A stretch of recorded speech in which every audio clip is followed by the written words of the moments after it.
Bismillahirrahmanirrahim. I am Dr. Mohibullah Wazir, and the topic is lymphatic drainage of breast. Lymphatic drainage of breast, it is very important for your clinical practice. Note, the breast is having deep lymphatic vessels and superficial lymphatic vessels.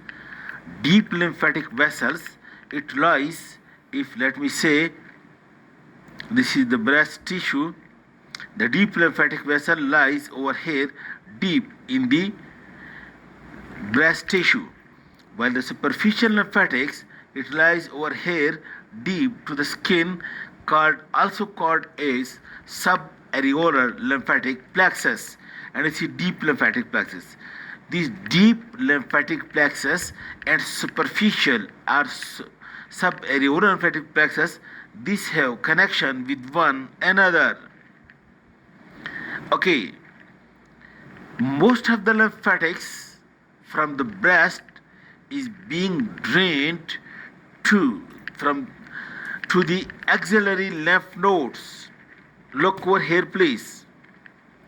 Most of the lymphatics from the breast is being drained. 75% of the lymph from the breast is being drained into the axillary lymph nodes. Out of axillary lymph nodes, it is being drained into anterior or pectoral group of lymph nodes that lies along the pectoralis minor. Some lymphatics from the breast passes into the posterior group of lymph nodes that lies along the subscapularis. Some of the lymph vessels may pass directly into this central group of lymph nodes, while some of the lymph vessels from the breast may pass directly to these apical group of lymph nodes.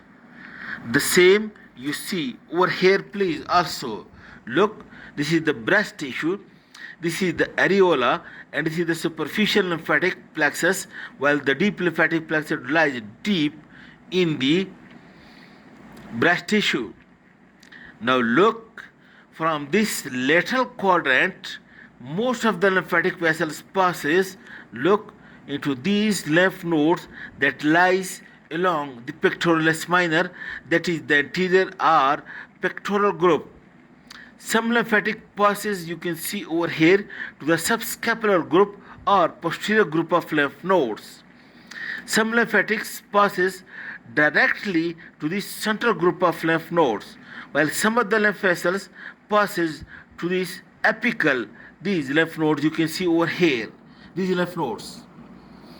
Alright, while from this medial part, the lymphatic vessels passes from the breast, you can see to this parasternal, you can see passes through this intercostal spaces deep and drains into the lymph nodes, which are parasternal lymph nodes that lies along the internal thoracic artery.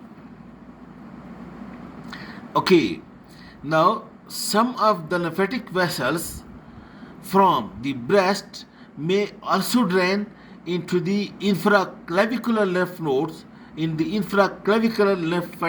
lymph nodes, while some of the lymph nodes it may also pass in the occasionally that lies between the two pectoral muscles, that is interpectoral lymph nodes, are also called as rotors lymph nodes.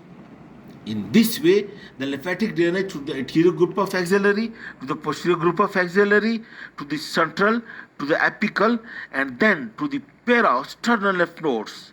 And some lymph nodes also pass over here in the infraclavicular fossa and are in the delta pectoral group, and some occasional lymph nodes that lies between the two pectoral muscles, that is pectoralis major and minor, which are also called as rotors, ROTTERS, rotors lymph nodes.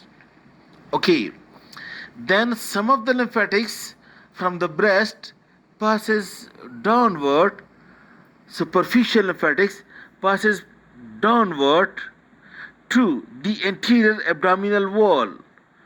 And from the anterior abdominal wall, the lymphatic vessel passes upward again through the arm into the posterior mediastinal lymph nodes.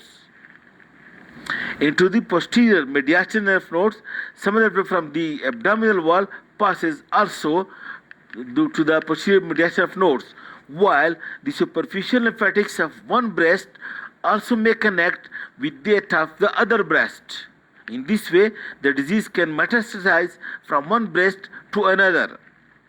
While some of the lymphatics it passes through the intercostal space along the arteries and passes to the side of the intercostal space and reached to the posterior intercostal lymph nodes. Posterior intercostal lymph node present over here passes in the intercostal space along with the posterior intercostal arteries. Okay, now sometimes the lymphatics from the breast may also pass into the supraclavicular lymph nodes over here into the, this is the clavicle, in the supraclavicular into the deep cervical lymph nodes. Inferior deep cervical lymph nodes, some lymphatics may also passes over there. In this way, the main lymphatic channel is to the axillary lymph nodes, to the parasternal lymph nodes, and to the abdominal wall, and from the abdominal wall to the mediastinal lymph nodes. But the other small channels, that is in the infraclavicular fossa, that is the lymph node in the retropectoral groove, and then in the interpectoral lymph nodes, rotor lymph nodes, and then the supraclavicular lymph nodes. These minor channels are only opened up when the main channels are being blocked by some malignant disease. This is the lymphatic drainage of the breast, important for you as a clinician, and then through this you should know that the disease can metastasize from one breast to another breast, from breast to the posterior or to the vertebral bodies, to the mediastinal lymph nodes, and even may travel to other parts of the body. That's why it is clinically very important. Thank you very much.